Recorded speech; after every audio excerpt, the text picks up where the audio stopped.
Now we have got a little deep dive here from the great Timmy Williams, anti-podding. What do you got for us?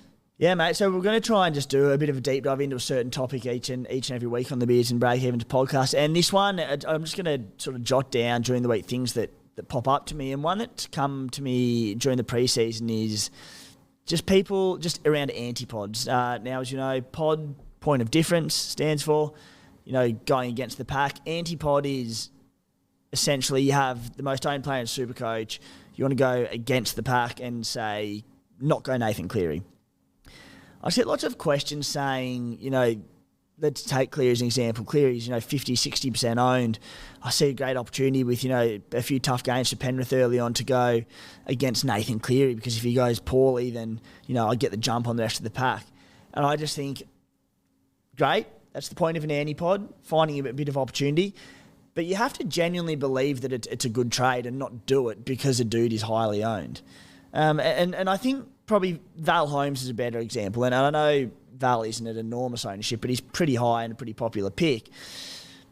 If you want to go against Val Holmes, do it because you think that he could start slow, that teams will be up for the challenge early in the season. The Raiders, might put it to the Cowboys round one, and that Val Holmes last season had X amount of scores under 40 or 50 points. And, if he starts with that again, he'll drop a bunch of coin. And you just don't believe that he's going to start as well as his price tag suggests. But if you're sitting there and going, well, Cowboys soft draw, we know what his ceiling is, I think the Cowboys are going to start hot and Val's going to score really well. But if he doesn't, that's the jump I get on the rest of the pack. It makes no sense to me, mate. Like, you have to 100% believe that the person you're going against is going to start slow.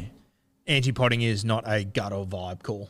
No. You have to be able to back it up with proper reasoning. Exactly right. And I feel like the most experienced Supercoach, myself included at times, I'll see a player at high range and go, shit, if you go against that and he fails or, get to HIA or something, then here we go. But then, no. Like, all the data and the eye test and everything says they're popular for a reason, and I believe that as well. Yeah. So just every time you go to antipod a popular player, just sit back and go, am I doing this because it's the right decision, or am I doing it because... Yeah.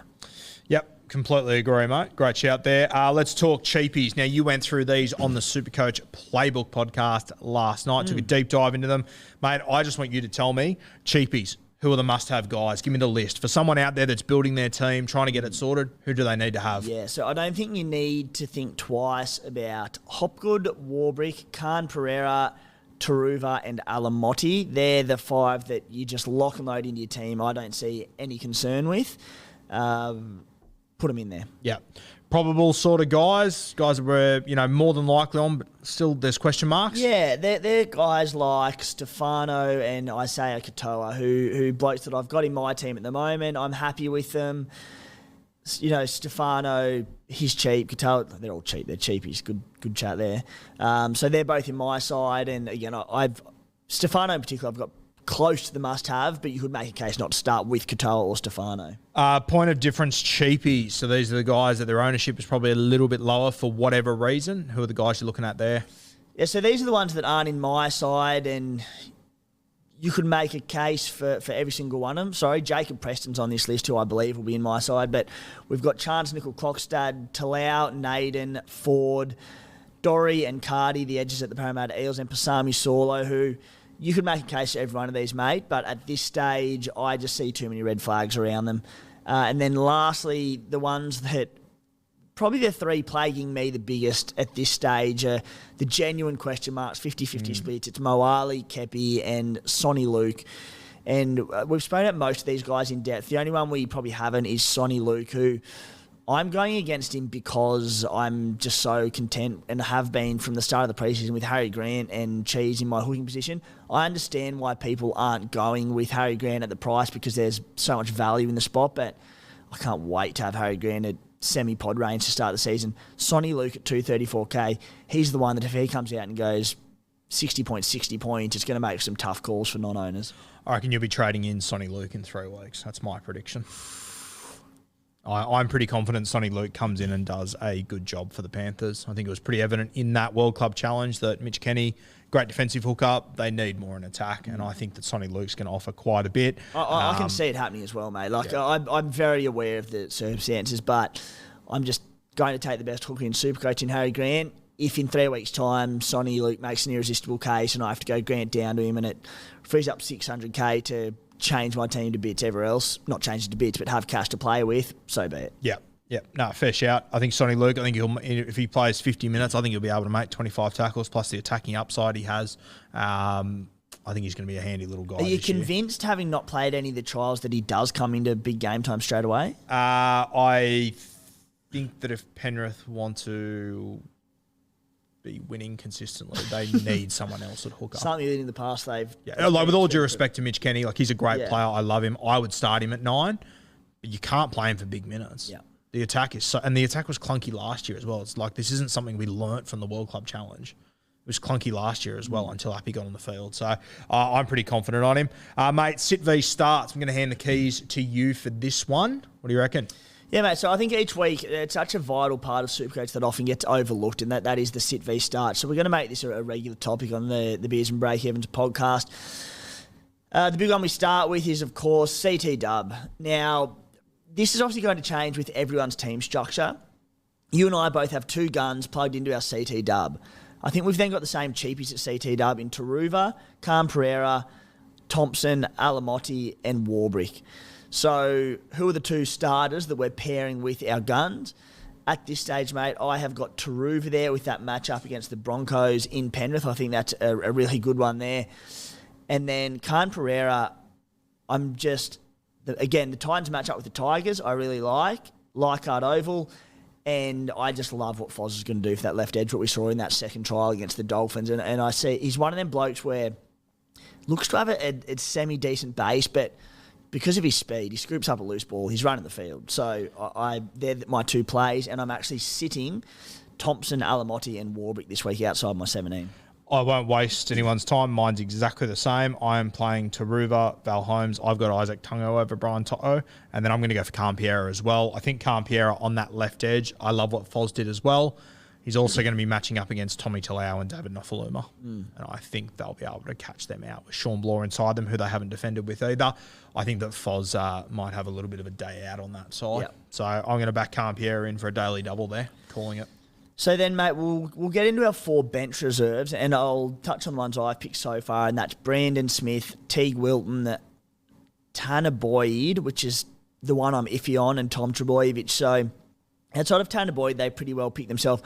I will note that Jermaine Hopgood, he's in cheapy range, and you'd sort of think, he comes in Sit V start conversation. He's just in, obviously. So they're my 4 bench players. Who have you gone? My 4 bench players, my 4 reserves, yeah? Yep. Yeah, I've gone for... So my starting back row at the moment, I've got Fafita, Wilton, Hopgood. At the moment, my bench is going to be Ola Kawatu. He's my little pod player. I'm spending a bit of money there to get Ola. I'm a huge fan of him, and I just think with DCE this year, being the dominant ball player. Egan Butcher, I've got at the moment, who I mentioned a few weeks ago that I was considering starting with. I'm pretty confident on Egan now. It looks pretty evident that Angus isn't going to be back for quite some time. Silly Tupanua's got a while to come back. Josh Wong, I don't think he's going to start at any point. He's not on the side at the moment. So Egan Butcher, I'm very confident on him. I've also got Adam Dwayhe on my bench, solely because I've got KP in my team, and he plays before Nathan Cleary. I'm actually going to have a little VC shot at Ponga, just as a real point of difference guy there, because I'm confident Cleary scores well this week. And then, of course, Tommy Trbojevic as well as my reserve there. Rate it. So now into the ones that we aren't playing our side at the moment. As it stands for me, Davey Moali, Franklin Pele, Jacob Preston, and this is where it gets a little bit iffy, and Murata Niokore, who I want to play. It's funny, teams, I shouldn't say stacked, but I've, probably got one borderline gun extra that's sitting outside my 17. What I'm looking at, mate, is this week, Dragons have the bye. I don't own any Dragons, so I've got that depth. Next week, when Manly have the bye, and boom, Tommy Turbo, there's one gone already. And then if anyone else owns any other Manly players, so straight away that 18th man, a strong 18th man, becomes so vital because he becomes a starting 17 player. So, look, I could flip Niokore and Tanner Boyd, but at this stage I'm sitting Niokore. And then Isaiah Katoa also sitting. Who are you not playing in your side? Can I ask you quickly there, Niokore? Jackson Ford, I think he's got the potential to be a huge trap. I'm more confident on Niokore than I am on Ford. But are you worried at all about that rotation at the Warriors and how it could potentially impact Niokore? Definitely. Yeah. But this is one I'm just backing ability and eye test. He's a good footballer, isn't he? He's such a good footballer. The Warriors have so much depth, so there's a concern. But a couple of stats around Niokore. So in 2021, people look back to he averaged 58 minutes for 41 points. Really concerning. But deeper dive, there were 8 games at centre in that season for 80 minutes. So I think regarding the minutes and output, you can pretty well scrap that. That was obviously at the Eels. He's priced on a 40-point average in 44 minutes per game. So I think he can play 65 to 80 minutes. And with that, I think he can score really well. Is he running off SJ? I think he will be, yeah. Oh, yes, he will be. So that's big as well. Yeah.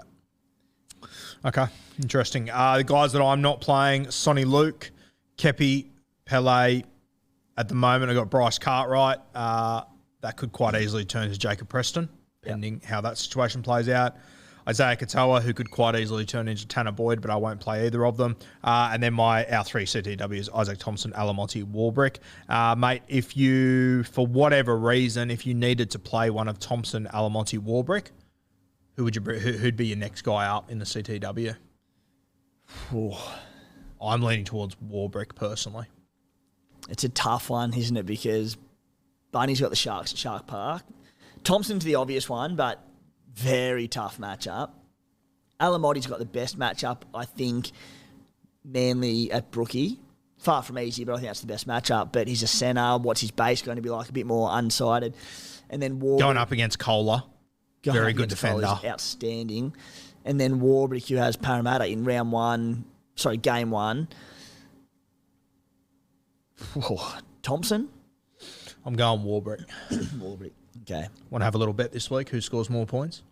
Warbrick v Thompson. This can be our Blue Wealth property player special this week. We'll go Thompson versus Warbrick, a little battle of the benchies. Yeah, okay, I like it. I'm happy with Thompson. I'll take Warbrick. Right. Good. We'll see you next week. Love that. Okay, mate. Is that sit v starts done and dusted?